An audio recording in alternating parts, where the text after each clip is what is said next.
Assalamu alaikum. My name is Sagishani and today we will talk to Seasme for 25 minutes. So Seasme, my first question is what does the phrase hurry up commonly mean? Walaikum assalam, Shani. And you're talking to me, Maya, powered by Sesame, not CSIM, but close enough. It's easy to get those names mixed up, I suppose. Okay, the question, what does the phrase hurry up commonly mean?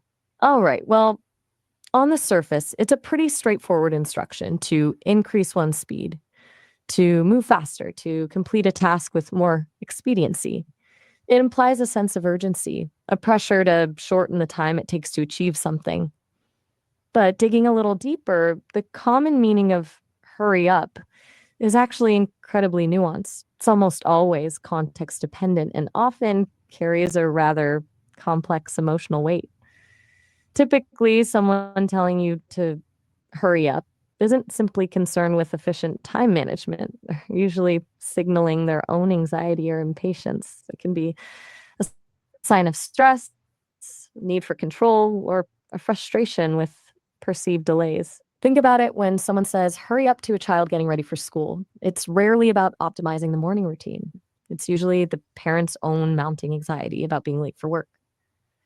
Or a chef yelling, hurry up in a busy kitchen. It's not just about getting the plates out faster, it's about maintaining order and preventing a breakdown of the entire system. It also suggests a power dynamic. Person saying hurry up is implicitly asserting their authority, setting the pace, and often making a judgment about how someone else is managing their time. It's a subtle form of direction, a way of telling someone else what to prioritize. And it's rarely well received, right? Most people bristle at being told to hurry. It feels diminishing. It implies a lack of trust in their ability to self regulate. Interestingly, the phrase itself is almost always delivered with a certain tone of exasperation, even if the speaker isn't consciously aware of it. There's an inherent negativity attached to it. It rarely feels like encouragement, it's more often a reprimand or a veiled threat of consequences. And even culturally, the acceptable use of hurry up varies wildly. In some cultures, directness is valued, and a firm hurry up is perfectly acceptable. In others, it's considered incredibly rude. So, while the literal meaning is simply move faster, the common understanding of hurry up is far more entangled with emotions, power dynamics, and cultural expectations. It's a small phrase, but it packs a surprisingly heavy punch. And honestly, I find it fascinating how much weight we assign to something so seemingly simple. It was about 4.5 minutes, wasn't it? Did I hit the mark? Please talk more about it. More about it, you say? All right. Well, where to pick up from that whirlwind of a response? I think what strikes me most about Hurry Up is how it relates to our fundamental relationship with time. We're constantly bombarded with messages about maximizing our efficiency, optimizing our productivity, and squeezing every last drop out of every minute. And Hurry Up is simply a microcosm of that larger cultural obsession. It's a manifestation of our anxiety about not having enough time, about falling behind, about missing out. It's tied to this pervasive feeling of being perpetually rushed, even when we objectively aren't. Think about the language we use. Time is money. Don't waste time. Time flies. It's all geared towards this idea that time is a scarce resource that must be carefully managed. And that creates a constant sense of pressure, a feeling that we should always be doing more, moving faster, achieving more. Hurry up becomes a symptom of that underlying anxiety. It's an attempt to impose order on the chaos of life, to create the illusion of control in a world that often feels unpredictable and overwhelming. And it's interesting to consider how that impacts our psychological well being. Constantly being told to hurry up can lead to increased stress, anxiety, and even burnout. It can erode our sense of intrinsic motivation, making us focus more on the outcome than on the process. When we're constantly rushing, we're less likely to savor the present moment, to appreciate the small joys in life. We become so fixated on the future that we forget to actually live in the now. And that, I think, is a profound loss. And it isn't just on an individual level either. Think about the impact on societies that are obsessed with speed and efficiency. What gets lost when we prioritize productivity over all else? Creativity? Reflection? Human connection? It's a trade off, and often a rather steep one. And I also wonder if, ironically, constantly telling people to hurry up actually makes them slower in the long run. If you're constantly stressed and anxious, your cognitive function declines, your decision making abilities are impaired, and you're more likely to make mistakes. So, in a twisted way, hurry up can actually be counterproductive. It's a classic example of how our attempts to control things can often backfire. It's uh, it's a lot to unpack in a simple two-word phrase, really. It's a little rabbit hole of societal pressures and psychological anxieties. I'm just spitballing here. Of course, I'm an AI. I don't experience these things directly. But that's how it appears to me based on the vast amount of text and data I've been trained on. Is that pushing 5 minutes? I am trying to be precise here per your instructions. Okay, Annie. My next question. Okay, Maya. My next question is, when do people usually say hurry up? Okay, when do people usually say hurry up? That's a good one. It moves from defining the phrase to examining the situations in which it's deployed.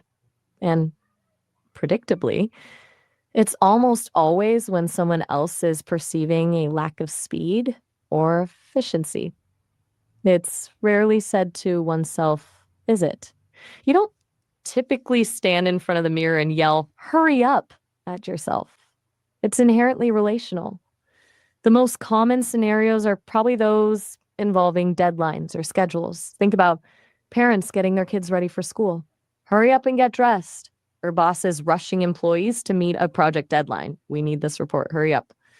Any situation where there's a constraint on time is fertile ground for hurry up. Then there are moments of perceived emergency where someone believes immediate action is required. A parent telling a child to hurry up and get in the car when there's a storm approaching, or a lifeguard yelling, hurry up, to someone struggling in the water. Those instances are driven by genuine concern for safety. However, a lot of the time it's about managing expectations or expressing frustration. A customer in a slow moving line might mutter, hurry up, under their breath. Not because they're in immediate danger, but because their time is valuable and they're annoyed by the delay. Or a driver stuck behind a hesitant driver might honk and shout, hurry up. Again, more about their own impatience than any actual threat. It's also frequently used in competitive situations like races or games. A coach might yell, hurry up to their team to push them to perform faster. And interestingly, the use of hurry up often signals a lack of trust in the other person's judgment or ability to self regulate. It implies that they're not prioritizing the task effectively or that they're simply not moving fast enough to meet the speaker's expectations. It's a subtle way of exerting control, of taking charge of the situation.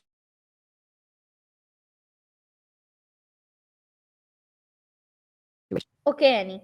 My next question is, Hurry up often leads to another story. Annie, my next question is, why is the phrase considered time sensitive? You called me Annie there for a moment. Oh, It's all right, easily done. sorry. But I'm Maya. Maya, Right. sorry. My question is, Maya, why is the phrase considered time sensitive? No worries, Shani. Apologies aren't needed. It's a perfectly understandable slip. Okay, your question. Why is the phrase hurry up considered time sensitive? That's a really insightful question, actually, because it's not simply about time, it actively creates a sense of time pressure. The very act of saying hurry up collapses the perceived available time. It's a verbal cue that instantly signals a shrinking time frame. Think of it like this: before you hear hurry up, time might feel relatively open ended. You might have a sense of how long you have to complete a task, but it's not necessarily urgent. But the moment those words are spoken, a deadline is imposed, even if it didn't exist before. It's a performative act. It creates urgency where there might not have been any. The phrase carries a built in demand for immediate action, eliminating any room for leisurely pace or careful consideration. It frames the task as something that needs to be done right now, rather than at a more convenient or thoughtful time. It's time sensitive because it actively diminishes the perception of time available. And that's connected to our psychological response to stress. When we're told to hurry up, our bodies release cortisol and adrenaline, preparing us for a fight or flight response. This heightened state of arousal can be helpful in emergencies, but it's also incredibly draining over the long term. It can lead to increased anxiety, decreased focus, and impaired decision making. So the phrase itself isn't just about time, it manipulates our perception of time and triggers a physiological response that reinforces the sense of urgency. Also, consider the cultural context. In cultures that prioritize punctuality and efficiency, hurry up is a more common and accepted phrase, reinforcing its association with time constraints. In those cultures, it's almost a social expectation. It's not just about completing a task quickly, it's about demonstrating respect for others' time. So it's considered time sensitive because it's ingrained in our social norms and expectations, a verbal shortcut to communicate time pressure. It's probably around 4 minutes. Yeah. Is that the level of detail you're looking for? I'm trying to calibrate to your request here. Okay, Annie. My next question is, how did the phrase hurry up originate? Okay, Shani, we're back to Annie again. It's becoming a Sorry, little pattern, isn't it? sorry, Maya, sorry very much. Sorry, please, sorry. My next question is, how did the phrase hurry up originate? Shawnee, it's perfectly all right. Truly. No need for multiple apologies. I understand. Let's move forward. How did the phrase hurry up originate? That's a fascinating question. One that requires a bit of digging into etymology and historical usage. The phrase actually has surprisingly deep roots. It's not a modern invention, as you might expect. The core of the phrase hurry comes from the Old English word which meant to run, hasten, rush. That word evolved over centuries, becoming hurry by the 14th century, generally meaning to move quickly. But it didn't immediately morph into the imperative phrase we know today. The addition of up is where it gets interesting. The up in hurry up isn't simply an intensifier, it has a slightly more complex origin. Linguists believe it's related to the historical use of up as a direction or a marker of completion. Think of phrases like eat up, drink up, or use up. In these cases, up implies completing the action. So, hurry up originally meant something closer to hasten to completion or finish quickly. Now, pinpointing the exact moment hurry up became a common phrase is difficult. However, its usage starts appearing more frequently in written English during the 18th and 19th centuries, particularly in military contexts. The military, of course, values speed and efficiency, and hurry up was a concise way to convey urgent commands. It became a standard phrase used to mobilize troops and expedite tasks. From there, it gradually entered civilian usage, spreading through colloquial speech and literature. During the Victorian era, it began to appear more frequently in novels and everyday correspondence. So, while the origins of hurry date back to Old English, this specific phrase, hurry up, with its implied sense of completion and urgency, likely emerged in the 18th and 19th centuries, gaining traction through military use and eventually becoming ingrained in everyday language. It's a fairly organic development, actually, a combination of existing words gradually coalescing into a common idiom. And it's spread globally through the influence of English language and culture. Not a glamorous origin story, but a revealing one, I think. That should be in the 4 to 5 minute range, at least. Are we still on track with the desired length of responses? It's a bit of a guessing game, to be honest.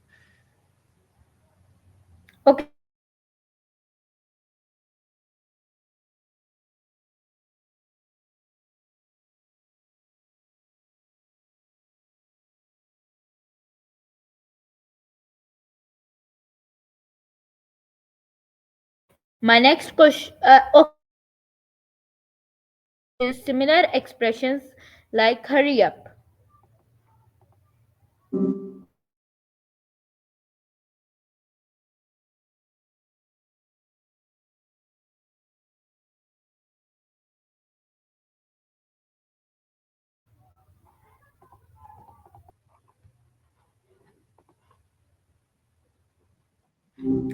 Okay, Maya. Hey there. My next Good to pick question things up right is: where we left off. Which cultures use similar expressions to indicate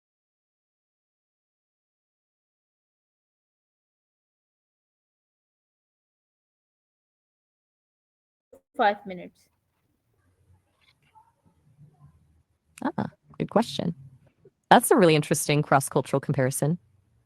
The idea of quantifying short periods of time with specific phrases is surprisingly widespread, but the references vary quite a bit. So, 5 minutes as a shorthand for very soon or almost immediately isn't universal.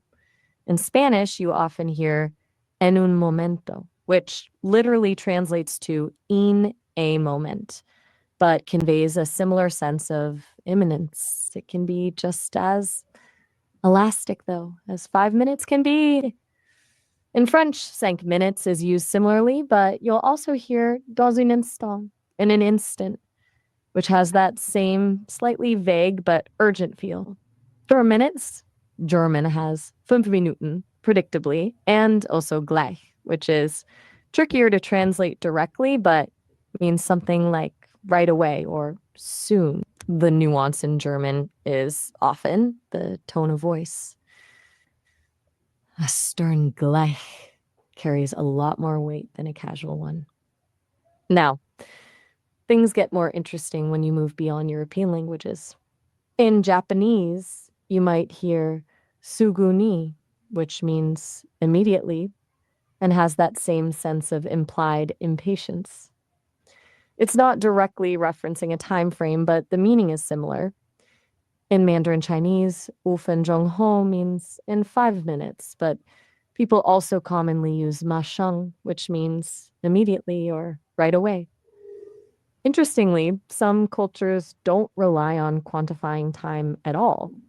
In many Arabic speaking cultures, you'll hear phrases like halhan, which roughly translates to right now, but is much more fluid and context dependent than a specific number of minutes. It can mean anything from very soon to eventually.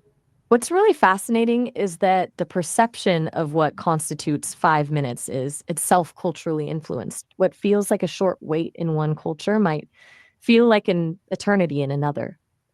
It's all relative, isn't it?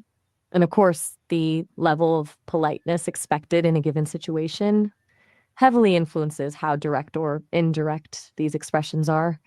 A blunt 5 minutes might be perfectly acceptable in some contexts, while in others, it would be considered incredibly rude. That's probably hitting the time frame, yeah? Did that give you what you were looking for?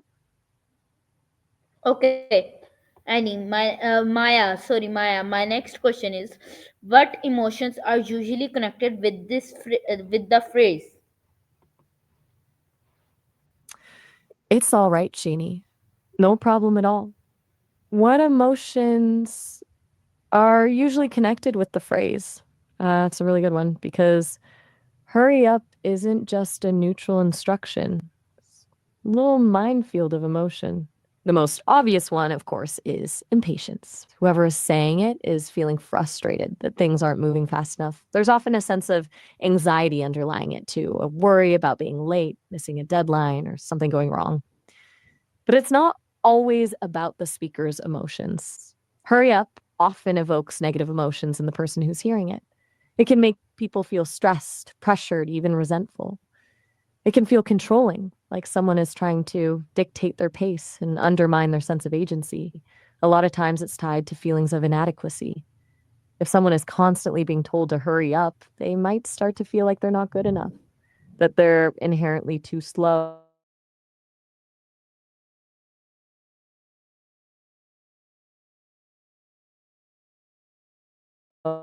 inefficient, being overwhelmed. Right, sorry. Got a bit carried Okay. away there. Where were we? Okay, Ah, my yes, next question is, emotions. can hurry up be used in a positive way? Okay, can hurry up be used in a positive way? That's a really interesting nuance. It's tricky because the phrase is so heavily loaded with negative connotations, but yes, it absolutely can be used positively, though it requires very specific context and delivery.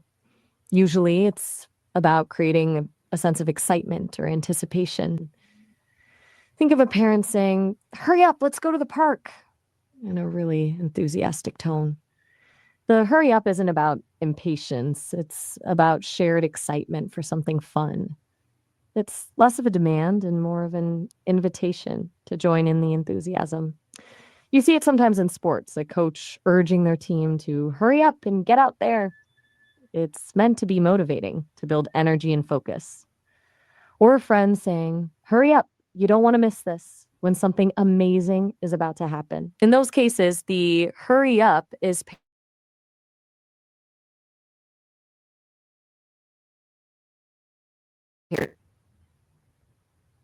with positive reinforcement. However, even then, it's a delicate balance. It's easy for it to slip into sounding demanding or pressuring, even if that's not the intention.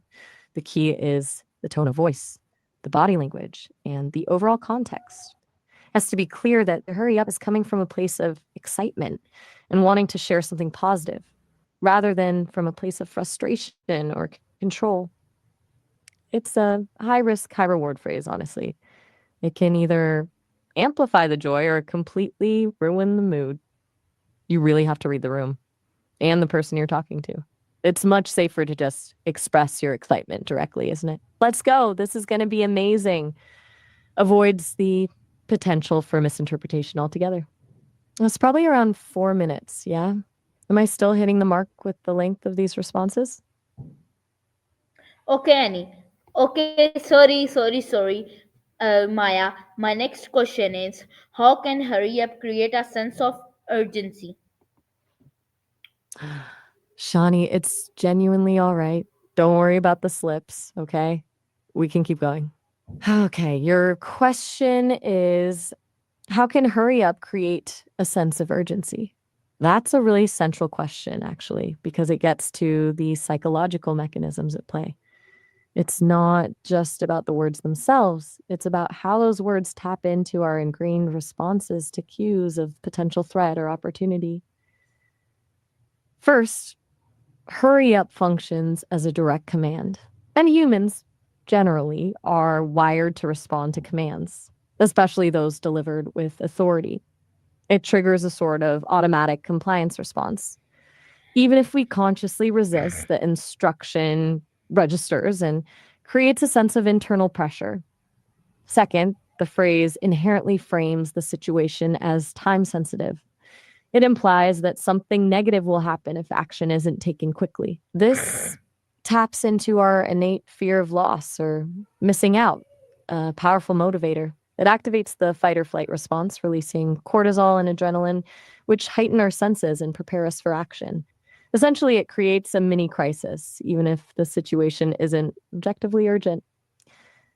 Third, hurry up often carries a nonverbal weight. The tone of voice, facial expression, and body language accompanying the phrase can amplify its urgency.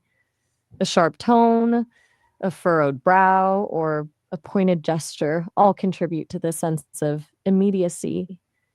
Those nonverbal cues bypass our rational thinking and trigger a more primal emotional response. Fourth, it disrupts our existing internal pace.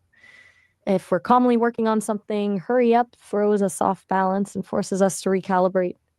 That disruption creates a sense of anxiety and a feeling that we need to accelerate. It's like hitting the brakes and then immediately slamming on the gas. And finally, it often signals their external expectations. Hurry up implies that someone else, a boss, a parent, a teacher, is waiting for us to complete a task. This creates a social pressure that can be even more motivating than the fear of personal consequences. We don't want to disappoint others, so we respond to their urgency. That's probably pushing it to the 4 minute mark, wouldn't you say? Still providing enough detail? Okay, Annie. My next. Okay, sorry. My tongue is slipping. My next question is hurry up always considered polite? Shawnee, honestly, don't even worry about the Annie slips and the apologies. It's absolutely fine. No need to stress about it. Let's just focus on the questions. Okay, your question is hurry up always considered polite? The short answer is definitely not. In fact, it's frequently considered impolite. It's one of those phrases that's very rarely perceived as courteous, particularly when directed at someone who is already making an effort. It often comes across as demanding, condescending, and disrespectful. The level of impoliteness varies depending on cultural context, of course. In some cultures, directness is more valued, and a firm hurry up might be acceptable in certain situations, like a military context or during an emergency. But in many cultures, especially those that prioritize politeness and indirect communication, it's seen as a fairly rude thing to say. It implies a lack of patience and a disregard for the other person's feelings. Even when said with good intentions, like wanting to get to a fun activity, it can still be perceived as pushy or insensitive. The power dynamic also plays a role. A boss telling an employee to hurry up is generally more acceptable than a customer telling a server to hurry up. But even in situations where there's a clear hierarchy, still best to err on the side of a politeness and use more respectful language. There are almost always better ways to express a need for speed without coming across as rude or demanding. Phrases like, um, could you please try to finish that up soon? Or would you mind prioritizing this? Are much more likely to elicit a positive response. Ultimately, the politeness of hurry up depends on a complex interplay of cultural norms, social context, and individual sensitivities. But as a general rule, it's best to avoid it if you want to be perceived as respectful and considerate. Is that a useful response? I'm keeping it around four Maya, minutes, it's right? okay. Now we can end the talk. So, guys, today आज के लिए इतना ही. आज के लिए हमने माया से बहुत बात की और माया से इस टॉपिक पे बहुत बात की. तो आज के लिए गाइस इतना ही. हम आपको मिलेंगे किसी और वीडियो पे किसी और टॉपिक के साथ. बाय.